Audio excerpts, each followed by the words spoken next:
ഇന്ന് തന്നെ ഡൗൺലോഡ് ചെയ്യൂ. കാണൂ നിങ്ങളുടെ ഫേവറേറ്റ് ഷോസ്. ഇത് രാജുവിന്റെ ജീവിതവും അവൻ എടുക്കേണ്ട തീരുമാനമാണ്. അപ്പോ അത് അങ്ങനെ തന്നെ അവന് വിട്ടുകൊടുക്ക്. അവന്റെ ഇഷ്ടത്തിന് വിട്ടുകൊടുക്ക്.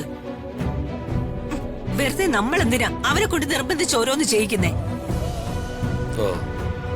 ഞാൻ പറയുന്നത് അളിയനെ കൊണ്ട് നിങ്ങളുടെ വിവാഹക്കാരെ സമ്മതിപ്പിക്കേണ്ടത് എന്റെ ഉത്തരവാദിത്തമല്ലേ? അത് ഞാൻ ഏറ്റ കാര്യമല്ലേ? ഞാൻ നോക്കിക്കോളാം.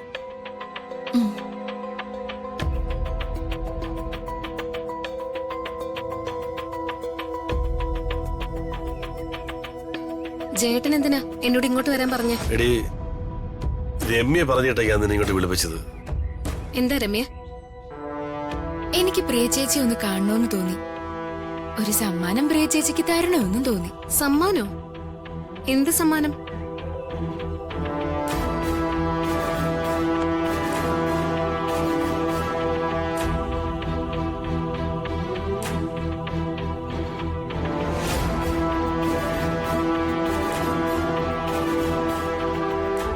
ഇത് പ്രിയ ചേച്ചിക്കുള്ളതാ.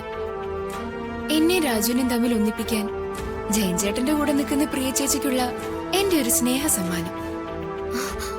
അയ്യോ, ഇത് സ്വർണ്ണമാണോ? അതെ ചേട്ടാ. നീ എടുത്തോ പ്രിയ. ആരെങ്കിലും ചോദിച്ചാ ഞാൻ മേടിച്ചെന്നാണെന്ന് പറഞ്ഞാൽ മതി. ശരി ചേട്ടാ.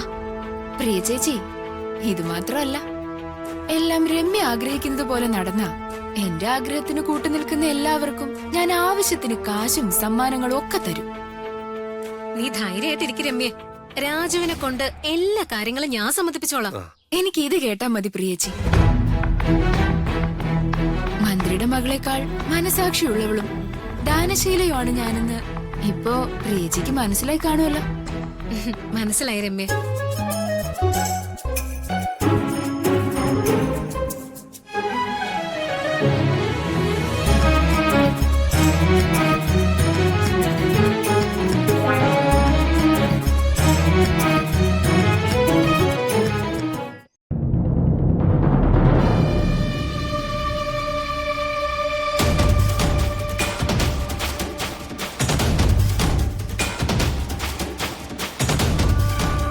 ദീപക് സാറേ, സാറിന്റെ മോളെ നന്നായി നോക്കിക്കോണേ. അവളൊരു പാവാ. പെണ്ണുമ്പിള്ളേ, നിങ്ങളുടെ മനസ്സിലിരിപ്പേ നിങ്ങളുടെ കയ്യിൽ വെച്ചിരുന്നാ മതി. ഇവിടെ നൂലുകെട്ട് നടക്കില്ല, ഒരു കുന്തവും നടക്കില്ല. ഇങ്ങനെ ഒരു പരിപാടി ഇവിടെ നടത്താൻ ഞാൻ സമ്മതിക്കില്ല. ചേച്ചി, ഇങ്ങനെയൊന്നും പറയാൻ പാടില്ലെന്ന് ഞാൻ പറഞ്ഞതല്ലേ. ഒന്നുമില്ലെങ്കിലും ദീപകിന്റെ കുഞ്ഞല്ലേ ഇത്. ആ കുഞ്ഞിന്റെ നൂലുകെട്ട് ചടങ്ങും പേരിടൽ ചടങ്ങും നമ്മൾ ഇവിടെ വെച്ച് നടത്തണം. ഇതെന്റെ തീരുമാനമാണ്. ഞാൻ തീരുമാനിച്ചതുപോലെ കാര്യങ്ങൾ നടക്കൂ. രാജു, ഈ ചടങ്ങിന്റെ ഉത്തരവാദിത്വം മുഴുവൻ ഞാൻ നിന്നെയാണ് ഏൽപ്പിക്കുന്നത്. ഈ ചടങ്ങ് ഭംഗിയായി മുന്നിൽ നിന്ന് നീ നടത്തണം. ശരി സാർ.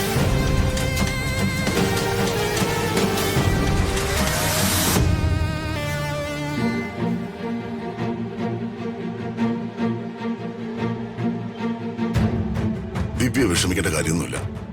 ദീപകിനുള്ള സ്നേഹം കാരണം ചേച്ചി ഇങ്ങനെയൊക്കെ പെരുമാറുന്നത്. എല്ലാം മാറി ചേച്ചിയും ദീപക്കും നിന്നെ സ്നേഹിച്ചോളും. അതെനിക്ക് ഉറപ്പുണ്ട്. അതുകൊണ്ട് ദിവ്യ വിഷമിക്കണ്ട.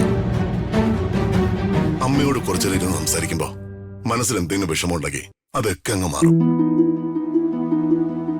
എന്നാ നിങ്ങൾ സംസാരിച്ചിരിക്കാം. രാജു, ഒന്ന് രണ്ട് സ്ഥലങ്ങളിൽ പോകാനുണ്ട്. നീ വന്നേ.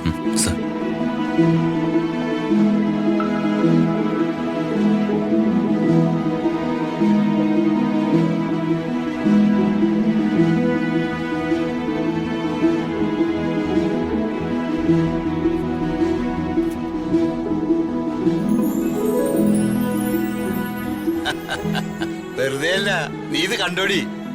എന്താ വേണോട്ടാ? രാജുവിന്റെ ജാതകത്തില് രാജയോഗമുണ്ട്. പക്ഷേ ഇപ്പോ ശനിയുടെ അപകാരം ഉള്ളതുകൊണ്ടാ നമ്മൾ പറയുന്നതൊന്നും അവൻ കേൾക്കാത്തത്. അതാ കൃത്യമായ ഒരു തീരുമാനം മാഡത്തിന്റെ കാര്യത്തിൽ എടുക്കാൻ പോലും പറ്റാത്തത്. അത് ശനിയുടെ അപഹാരം കൊണ്ടൊന്നും അല്ല. നിങ്ങൾ എപ്പോഴും പറയാറില്ലേ, നല്ല ഉപദേശങ്ങൾ കൊടുത്തു കൊടുത്ത് നിങ്ങൾ അവനെ ഒരുപാട് നന്നാക്കി. അത് തന്നെയാ പ്രശ്നം. അല്ലാതെ ശനിയെ കുറ്റം പറഞ്ഞിട്ട് ഒരു കാര്യമില്ല. നിങ്ങളെ വേണം കുറ്റം പറയാൻ. ആ, നിങ്ങൾ ആ പഞ്ചാംഗത്തിലെ ഋതിക മോളുടെ ജാതകം ഒന്ന് നോക്കിയേ. ആ നോക്കട്ടെ.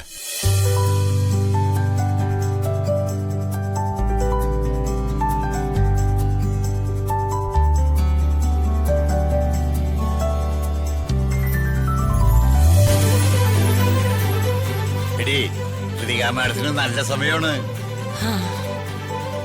മാഡത്തിന്റെ പ്രശ്നങ്ങളും തടസ്സങ്ങളും മാറുകയും ജീവിതത്തിൽ നല്ല നല്ല കാര്യങ്ങൾ സംഭവിക്കാൻ പോകുന്ന മാസങ്ങളാണ് മുന്നോട്ട് വരാൻ പോകുന്നത്. ഋതിക മാഡത്തിന് പ്രശ്നങ്ങളൊന്നുമില്ലടി. രാജുവിന്റെ ജാതകത്തിലെ പ്രശ്നങ്ങൾ തന്നെയാ. ആ, അതിന് ക്ഷേത്രത്തിൽ തന്നെ പോണം. അതും ശാസ്താവിന്റെ ക്ഷേത്രത്തിൽ തന്നെ പോണം. രാജുവിന് വേണ്ടി പൂജ കഴിക്കണം. ശനിദോഷം ഒന്ന് മാറ്റടി.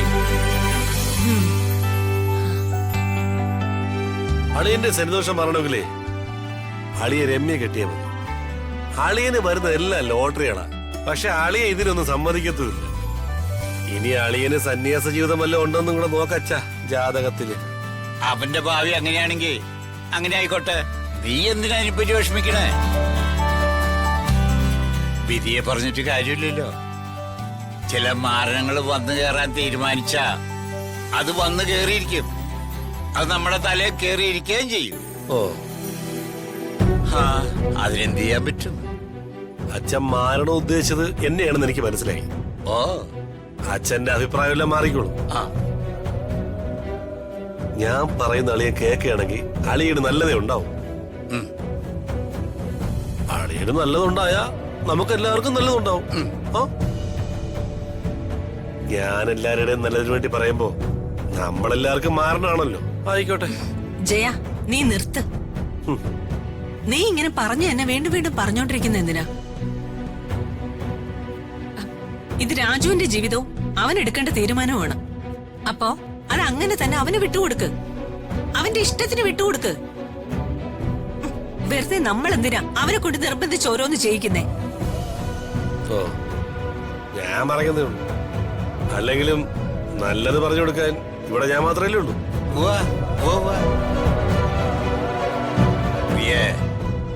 ഇവൻ മാറിയതിൽ എനിക്ക് വലിയ അത്ഭുതമൊന്നുമില്ല. കാരണം ഇവൻ നന്നായിന്ന് കേട്ടതിലാണ് എനിക്ക് അത്ഭുതം. പക്ഷെ ഇവന്റെ കൂടെ ചേർന്ന് നീയും മാറുമെന്ന് ഞാൻ ഒരിക്കലും വിചാരിച്ചില്ല. നല്ല കാര്യങ്ങൾ ആര് പറഞ്ഞാലും അത് ഞാൻ എന്നും അംഗീകരിച്ചിട്ടേ ഉള്ളൂ അച്ഛാ.